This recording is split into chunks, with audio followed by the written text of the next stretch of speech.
everybody, it's Safi and Marco, Dish Out on the Movies, and today it's going to be a little bit different. I'm going to be reviewing Marco's new short called County Fear, F-E-A-R, instead of Fair, because it's like a horror movie. So, Marco, this is his complete idea for the movie, or short. He hired the actors, he put together the costumes, the special effects, set up the locations, and he mainly, and he did it on a shoestring, on a very small budget, and I thought it was in color. And he does have a black and white version available too. I haven't watched that.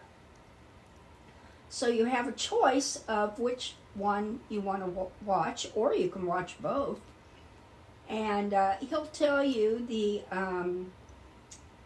if you want to watch it, how to do so. But I'll get on with the review now because it's just me instead of him. And it was a short movie because it's called Short, and it's about a girl, like a 20-something-year-old girl, I guess, who went to the county fair when she was younger, and then she decides to go back to the place where she went to the fair, and it's all changed, and it's really weird. There's strange vibes and weird people showing up, like carnival workers. Like there's a person selling ice cream, and there's a clown, and then in the story there's a pickle. I call him the pickle guy, and because he sells big pickles, and he wears a pickle shirt, and there's pickle, also little objects that he has, and around on his person. And anyway, I thought it was pretty good. It's there were a couple of things I didn't like about it, but the transitions from the different scenes and the times, like in the beginning, it shows, a fair, like before it's really getting going. Like here, where we live, when you have a fair, it usually doesn't, it doesn't liven up, until like when it's evening, it's dark. So all the ride lights are on, and the booths are all lit up, and and in the day, it's like you get food, and you go to the 4-H building or the other display buildings. It's quieter, you see the animals. So anyway, he shows some little clips here and there of a fair, the county fair. And then later on, she's in the area, and the fair's gone, or at least it looks like it's gone. And she walks through different scenes, and the way, and weird things happen. Weird things meaning scary things, inexplicable things, and even a possible bad clown who could do harm to her. But anyway, when he goes from the regular fair into this world where she's going back into this grassy area, which is where the fair used to be held, the colors change, and you'll see this bright yellow, and there's reds in another scene, and greens in another time. And he's very good. In fact, he did an excellent job transitioning from scene to scene. We've seen movies where it's very abrupt, and it's like they cut out a bunch of things, and so you get from one point to another, and it's very rocky and bumpy and inexplicable. And this was very smooth. And it actually, in one part, it looked like she was on a roller coaster speeding through the woods, and all you could see was grass and trees, but she's on a roller coaster, and you really felt like you were on a roller coaster. And then one interesting thing is our cat made a cameo appearance. He's white, and his name is Bernie. And he meowed, and so he has lines and everything. So I thought that was nice for him. He doesn't really know what that means, but he's in the movie. And he did a lot of special effects, and I know he worked really hard on these effects. In other words, he researched on how to set them up, and then he had to do them a few times to make sure that they worked properly, and then they also looked like something was happening on camera. So that was a double thing. There's a lot to making a movie, and you don't really hear about these really big productions. Everybody's got a part. There's the editor. There's the, all these different departments and different job titles. There's the person who recruits the cast, the casting director, lighting, sound. But Marco did all of that, all by himself. So it's pretty remarkable. And he kept it quiet, too. Even though I was behind the scenes, I would help him put together some of the special effects, like get the ingredients or the objects he needed, or I would help him get the clothing for what the cast would wear, or at least I would contribute to what they should wear, the thinking behind it. And he did everything, and he planned out everything. It's very meticulous. So these transitions, they're very, very good and really creepy and scary and mysterious. And since this is a short, you don't get to see, you kind of end in the short with something that's happening that the girl has no control over, and you don't know what happens. He's leaving that off, and I guess you have to either wonder what happened, or he's going to make it into a longer version or add more to it. I don't know, but he cut it off there. And then there's this I call it the blackout section, where it's just all black. And then kind of near the end of it, you see a little bit of lights at the sides of the shot. And then they end up in the end, and they're all back to their being Marco's Marco, and Chloe, the actress, that's her name in the movie.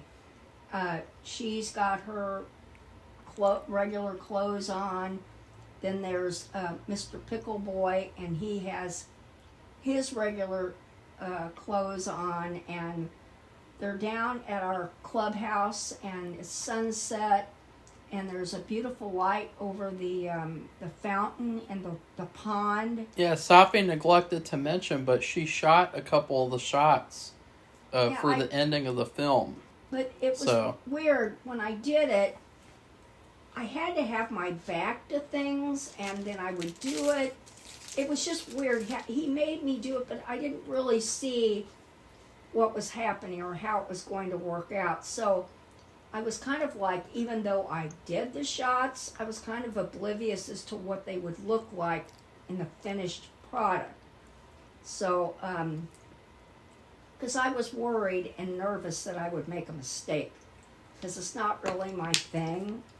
And I'd never done it before, so he's really good. Marco's really good with editing, and that's really apparent in this short. And and transitioning from the scene to scene, and special effects. and the organization and the planning of the story. So, anyway, yeah, I really recommend people see it. I guess I'll talk a little bit about the negatives of the movie, because it's his first real thing that'll be online to see. It was finished. It's been finished. And it's been finished.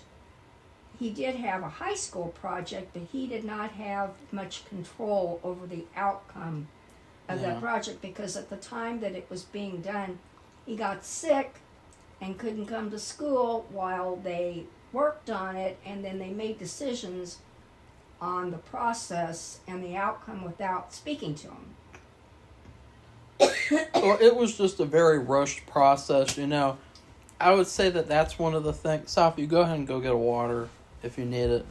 That's one of the things about making a movie, even a short movie, is that you don't realize how much work it is. You know, typically when you make something, like if it's like a 5-minute short, then it's really going to feel like you're making enough for like a 10-minute short, because you have to do a lot of work. And, you know, even if you had like a million different people helping you, like in the big studio films, it's a lot of work. And so that was really underestimated. And I think it was underestimated again for County Fear.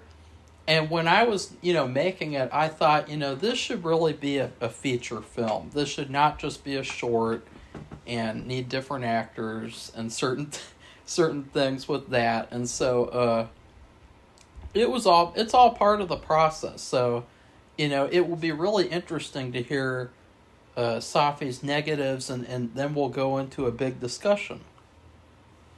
Okay, well, I met all the actors and actress who were in the movie. They're all very nice and respectful, and around Safi. Around me, I guess. Well, yeah, they were. There's no question, and I appreciated that.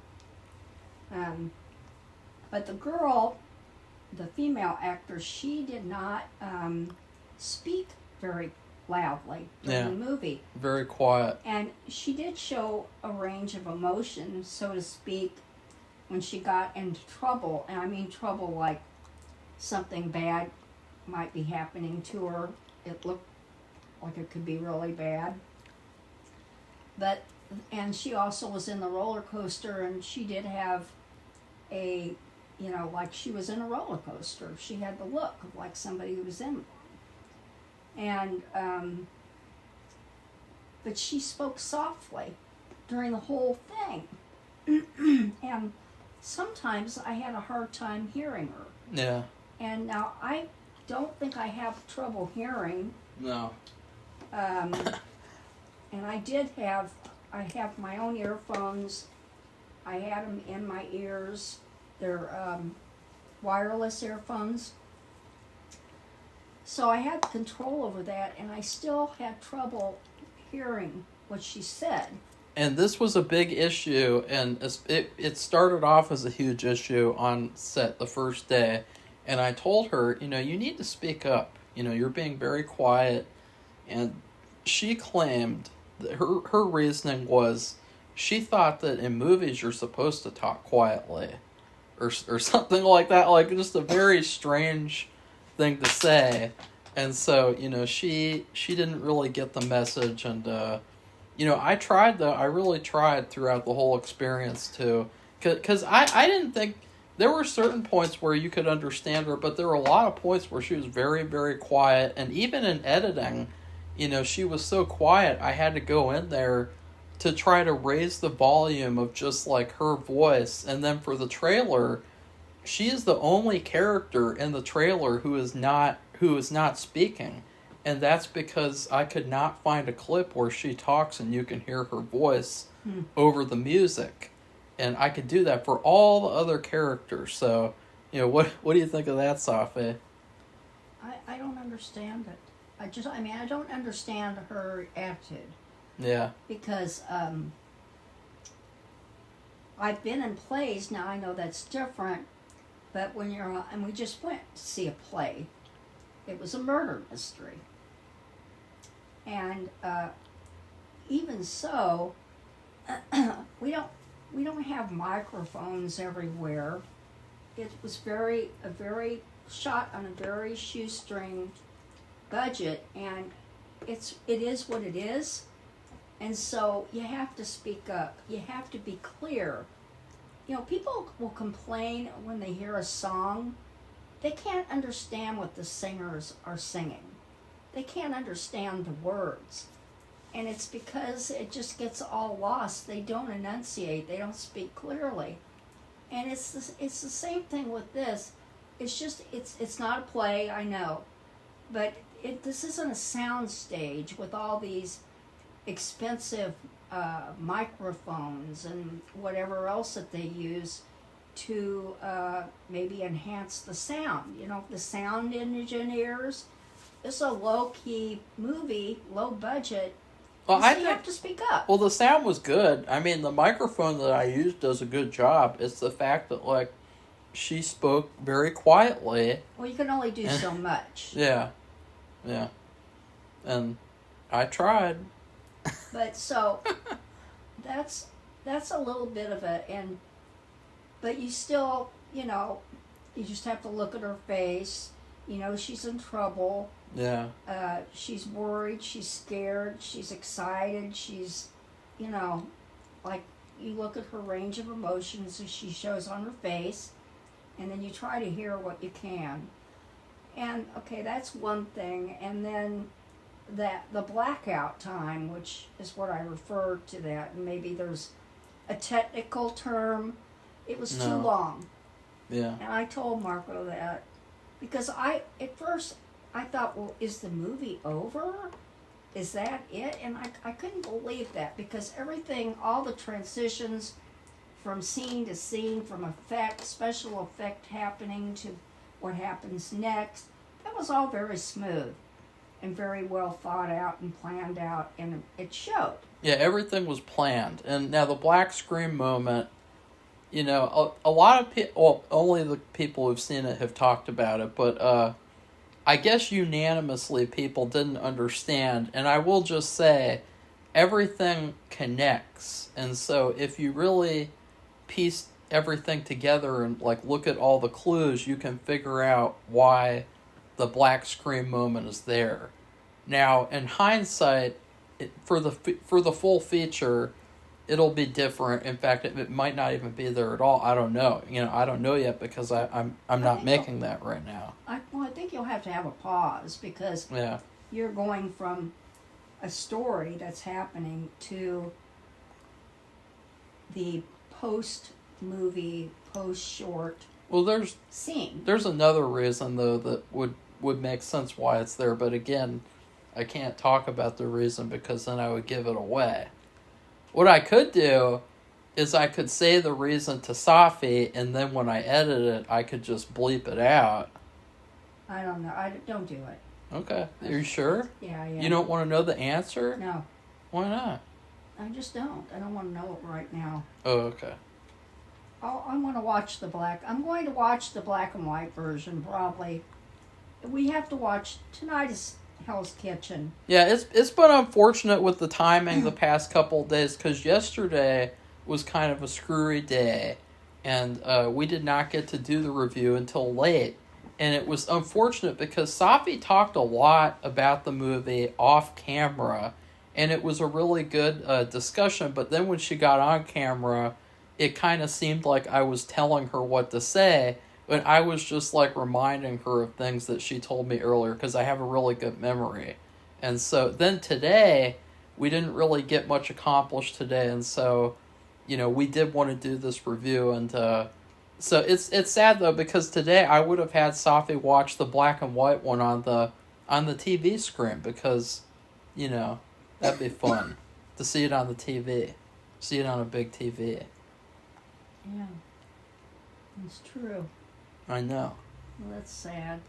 I told you, Safi. That's what I was telling you earlier. So anyway, what I gave the movie the short. In terms of food, yeah. In terms of food. Well, also, before you do that, remember, you talked about the ants, like how it's a mystery. Like, one thing that Safi made it very clear yesterday that she didn't like was she didn't like the fact that it didn't feel like a complete story because it's a short, and she didn't like that the mysteries were not, like, answered at all. Or they weren't answered explicitly, but they were all answered subtly. So, what do you think of that, Safi? I don't know, because I read a lot, Yeah. and I read a lot of mysteries, and they'll go. Love mysteries. I've heard a few ways that they do it at the end. The police person comes there and tells everybody, this happened, it happened because of this, she did this, he did that, they were in it together, etc., etc. And they lay out everything, and that isn't so great either. I don't know what's best. I think it just depends on the story. But that doesn't always work. It just sounds so, I don't know, like they've got a list. Like they've got to spoon feed you the answer. Yeah. And I guess I try to, when I'm watching something or listening to something, because I don't really read the books, like turning a page. I listen to it on audiobooks so I can, well, it's the library site, Hoopla. And so I can do other things while I'm listening to the books. And, sometimes I can come up with, I think I know what's going on here. And what happened with this one, Safi? This one, I don't know what the mystery is. There's several. Well, for one thing, why does she feel the need to go back to this place? Yeah. That's one mystery. The next mystery is, why didn't she speak up? Why did she speak up? Sorry. Just couldn't help it. God, Safi. Well, I liked her. She delivers food like we do. She delivers for Uber Eats. We do it for DoorDash. So, she's a hard worker, I know. And I just don't understand, though, why she would think she shouldn't speak. She says in movies, you're not supposed to talk. I don't know where she got that idea. You're supposed to whisper. You're supposed to, I'm in a movie right now. Like, it really almost is like that, which is kind of bizarre. I know. I know. Okay, so anyway, she gets herself into a. There were lots of, and I failed to mention too. The movie kind of reminded me of, like, in some places, Twin Peaks. Yeah, which I thought was really cool because I have a list of inspirations, which there are quite a few, but, like, Twin Peaks was one of them. So I wanted to see if Safi could, like, tell me, like, what influences do you think are here, and so I was glad she said that one. Well, that came out. They did some really interesting things on Twin Peaks, and so I thought those were really, Marco did those, some really interesting things too. Not necessarily everything that they did, but there was a couple things that were similar I thought were really good, really well done. Then she gets herself into a bad situation, and she readily put herself in the situation, like voluntarily, which I don't understand why. She wasn't threatened with a knife or a gun or anything, and I don't understand why she did. I didn't understand why she did that. And then she could, and I thought, well, it's Marco is a very big trickster. Yeah. I thought, and a prankster. Yeah, and so I thought that it was going to be like a joke, and maybe she'd just get out of it, and it would be no problem. And I did say yesterday too that I did. If Marco, as an actor, did something really violent or scary, yeah, that I would not care for it. I would not care to see it. Yeah, how did you think well, first, let me explain. So, the reason why Chloe puts herself in that situation is because she's very determined to figure out what happened to her as a kid at this carnival. So she's driven to the point of insanity, basically, and so that's why she put herself in such a... And also because, well, I can't really explain specifically without being spoilery, but, like, she meets a character who's very talkative, and it seems like maybe he can help her out even though he has other intentions. So it's kind of like she knows that she's doomed, or she kind of knows, but like she wants to find out what happened. So what did you think of my acting too, in terms of the villainous, Mr. Piddles? Well, there was a sequence of events involving you that you weren't even like who I know, who I gave birth to. And I thought that was pretty good. You just had a different voice. You just seemed like a different person. And then when you got to the, quote, bad part, it's not real bad because, like I said, I wouldn't be able to watch anything bad like that. I also kind of, I kind of toned it down a little bit with the actress, because she was very, kind of immature, and so I had to kind of treat her like a child in certain ways, so with those types of things. Well, it brings me back to a few years ago. What was it, American Horror Story or Fargo, where they did the Eisenhower... That was American Horror. That was American Horror. And these gay guys were talking very explicitly.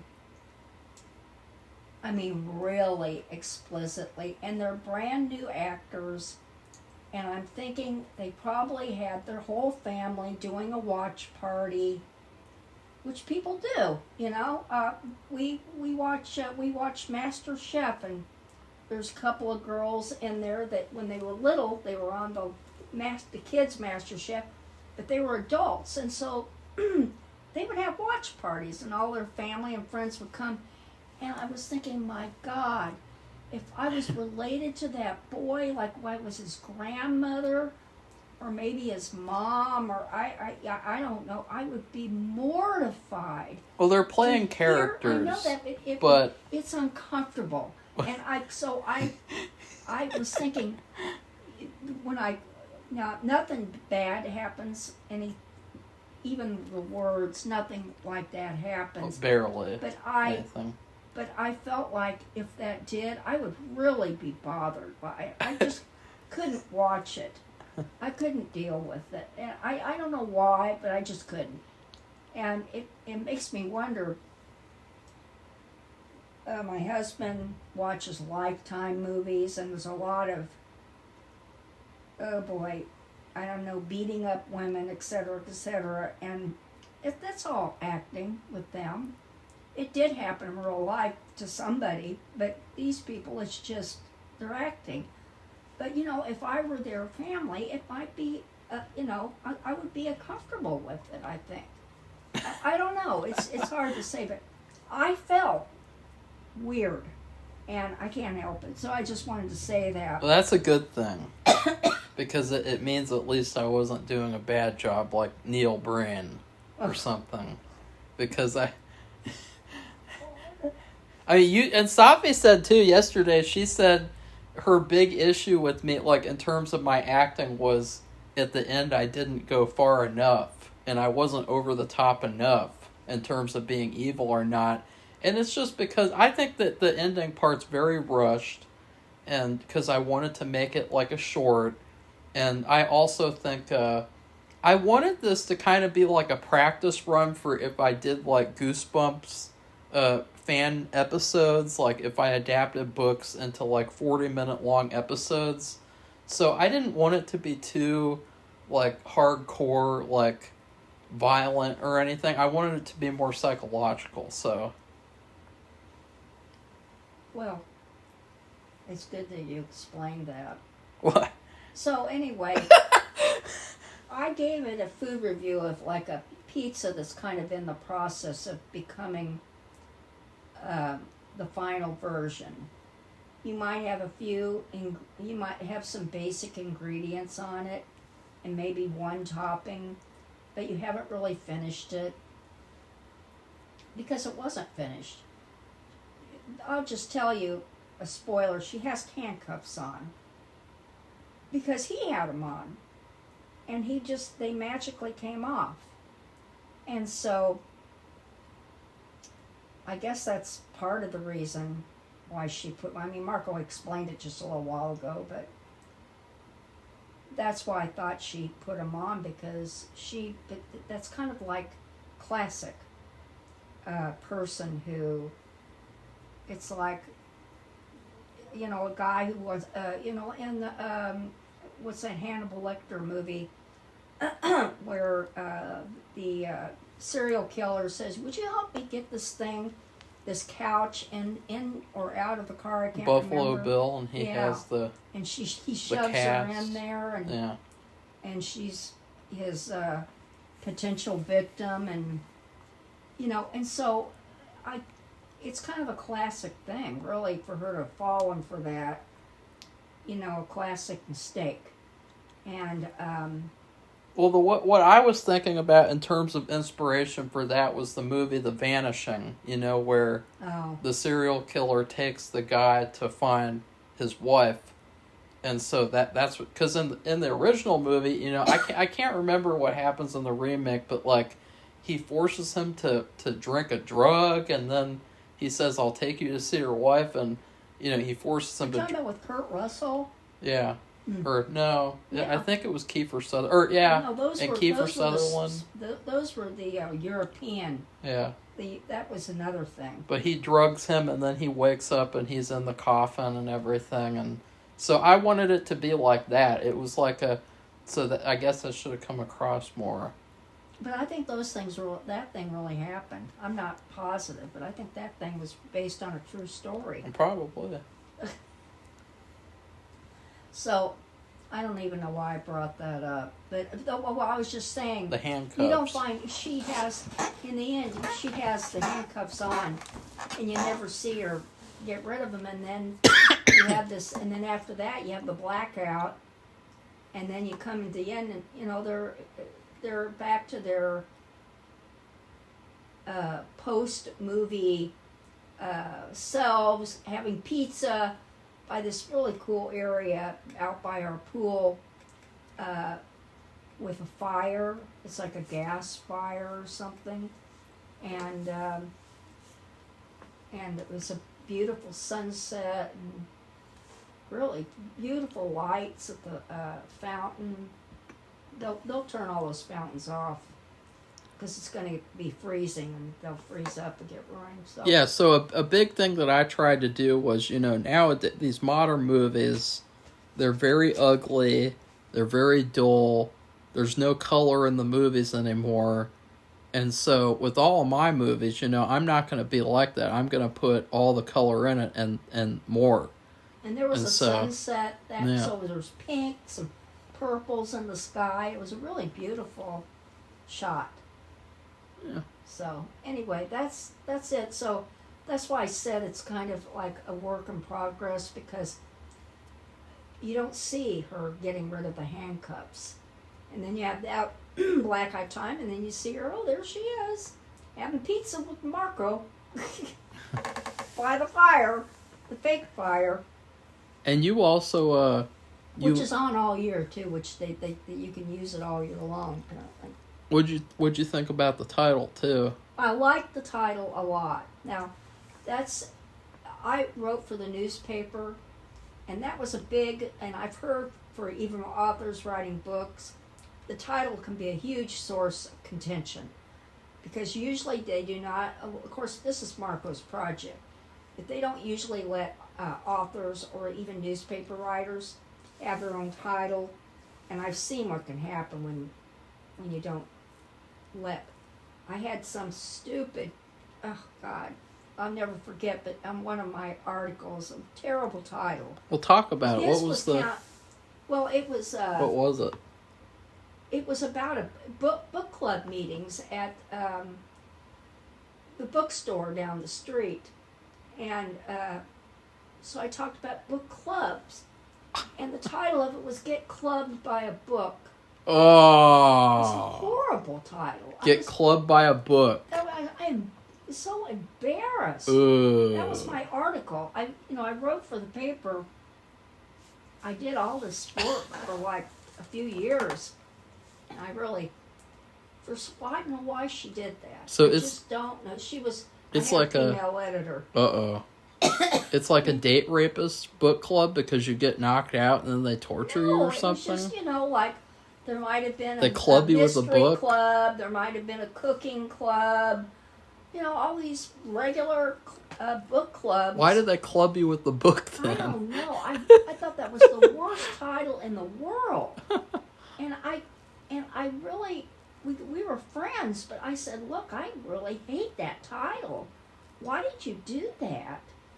And she said, well, that's just the way it is. No, I'm it's like, not. oh, God. And see, that doesn't happen with me because I have a vision, and so, But his was County Fair, yeah. and it was a very short title, and Fits the It's- movie. it really fits the movie, and it's it's going to be a scary movie without anything else. Just says County Fair, and what does that mean? So which would like, ooh, you want to find out. So that's it. So I thought that was a really good thing too. So like I said, how long did it take you to come up with that title? 10 minutes. Okay, so it's just one of those things. It's an inspiration that came at the last minute. It fit perfectly. No, I came up with it like a year ago, Oh. and I shot that county fair sequence, and I was just thinking about like different titles that would have to do with carnivals and fairs. So that was one of them, and that was the one that I ended up picking, and so months and months later, I was like, well, how about I use that stuff and I turn it into a full short, but I should have just turned it into a full movie because it needs to be a lot longer and more complete because there's more story to tell. Yeah. And that's what's going to be funny is that, Safi hasn't really talked much about how unsatisfying it is to her, but... Well, I have repeatedly said this in other reviews of other movies or TV shows. But I mean, you can't completely say that with him, but they leave out so much, and I think it's because of the editing. They might have too long of a movie or a show, and so they have to cut it up, and they just don't do a very good job doing that. And then there'll be missing pieces, and you, as the viewer, have to come up with the story, and that's not your job. It's not my job to come up with the story. That's the person who did the movie. It's their job. They're supposed to show you, or you're supposed to listen to the words and show. I mean, the whole process. You're supposed to let them do it. That's what they're being. I mean, I'm thinking about all these movies and shows that cost millions of dollars to make. Yeah. And what Safi's missing is that I did answer all the mysteries in the movie. It's just that you have to piece it together yourself. Well, I'll watch the black and white and see if I can come up with it. Well, there's several mysteries, and I think another issue, now that I think about it, is that it wasn't really emphasized to whether or not was the fair really real or not. And I think that was a big thing because that was something that I wanted to be like a mystery, and so I don't think that was really a mystery at all. So I think that's something I'll have to put in the full one. But the other mysteries would be what happened to her as a kid at this fair. Mm-hmm. That she wants to come back and to an empty place. It looks empty anyway. And then what happens to her in the present at this park and why? And I think that's what was the third one? Well, what happens with the handcuffs? Well, no, that would be what happens to her in the present at the park. Well, okay. Oh, I mean, that would be the mystery. That would be the mystery you'd have to answer. And what happens to her with the handcuffs. And then I guess the last mystery would be, was there ever a park or something? What do you mean? Like it never happened? That she just had some kind of psychological breakdown? Maybe, I don't know. Oh. Well, it could be. I mean, that's not the answer to the mystery, but it could be. But, well, I don't think you show her enough at the beginning. Yeah. Like, let's say, maybe you would see her sitting on a couch or Yeah. sitting on a chair in a room, like those Halloween movies where they show Michael Myers getting counseling, and they just have one simple chair. And he's Michael sitting in the Myers chair. getting counseling. Well, whatever they're doing, I don't know. Well, And, I was thinking about it like a Goosebumps episode or a TV episode where they would probably just jump to her being right at the park. And I wanted to kind of limit the amount of locations to... So that's what I was saying about the full version will be a lot more complete. It'll be a lot bigger. It'll be a lot more of like a full-on story. And Safi will most definitely probably prefer that version, especially because you'll be able to hear the main character talking on camera. Hope so. So that's it. So I think we're done now. So if you like this video, give it a thumbs up. Become one of our subscribers. I think we have 754. Okay. And that sounds weird because I watch all these political podcasts. They're coming on 1 million subscribers. Like, wow. But it's just not that kind of channel. And Not yet. yeah, I know, but that's like, you have things going on and people want to know about them and want to know what to do, and so you have like a movement. It's like a movement, a growing movement, and this is more, it's a review channel, and it's just it's different. Well, maybe we can get people to move on to the Patreon, where they can see County Fear. Yeah, so you can actually pay to see the movie, and you don't have to pay for anything else, just if you want to pay to see the movie, which, I mean, if you went to the movies, you'd pay to see the movie. Yeah. So, remember that it was done on a shoestring, and Bernie, who's waiting for his dinner, is in the movie with a cameo. And I made all the music. I did all the sound effects too. Most of the sound effects, most of the music. I did get a couple of things that were like no copyright songs, no copyright sounds, but there's pretty much the whole thing is like a homemade movie. So, if you like that kind of thing, you're going to love the movie. Yeah. Well. So anyway, goodbye. Bye.